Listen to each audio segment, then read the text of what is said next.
Well, good morning, everyone, and welcome to the next installment of WWW Wednesday Walking with the Word. I'm going to walk inside today because it's a little rainy outside. But here in our church, and a lot of things going on today. First, Father Camilli, happy birthday, 88 years young. God bless you, buddy. Big, important person to us here at Holy Guardian Angels. And then on top of that, it is Administrative Professionals Day. So we're so thankful for Anne-Marie and Barbara in our rectory, who are our administrative professionals who do so much to support us in the great work that we do and ministering to all of the people of our parish. So God bless you all.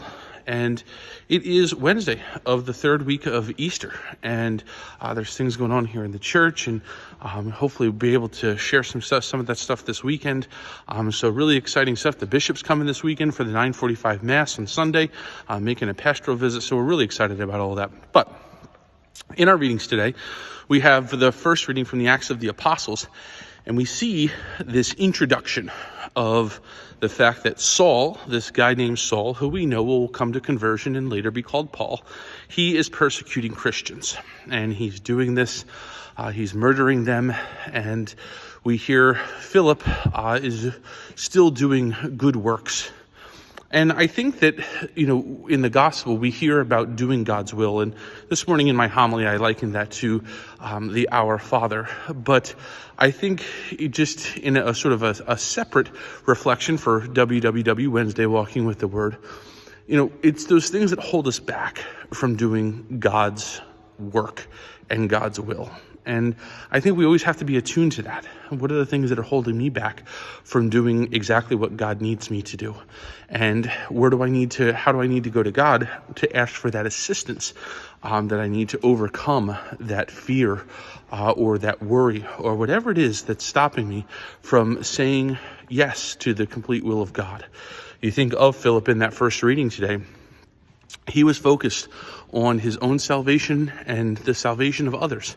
This is what God needs me to do for my own salvation by doing his will, and for others too, so that they may have the gift of salvation as well. And even though he knew that there was this guy named Saul who was going around and killing and persecuting Christians, he said, you know what, that's not going to stop me. That's not going to stop me from doing exactly what God needs me to do. And I think for each of us in our individual vocations, there are those moments where the will of God is manifesting itself in a very real way and saying to us, this is what I need you to do. This is the husband or wife that I need you to be. This is the child that I need you to be. This is the parent that I need you to be. This is the friend I need you to be. This is the coworker I need you to be. This is the Christian, the Catholic that I need you to be. And when we hear that voice of God, it shouldn't be something that we should shy away from, but rather we should get excited about, especially because in this Easter season, Christ has conquered all. And so he can help us to conquer those things that hold us back from doing his will. And I pray that you go to him today and that you ask him for that assistance, because he showed us by his own life what it means to do the will of the Father, the will of the one who sent him. And just like Jesus, God has sent us. God has sent us into the world to fulfill a particular will, his will, and also to be able to live out our vocation. But he also supports us in that. He supports us through Jesus, through his grace, through his light. And it's a beautiful thing to reflect upon in this Easter season. So go do God's will. Don't fear it. Do it proudly. Do it courageously.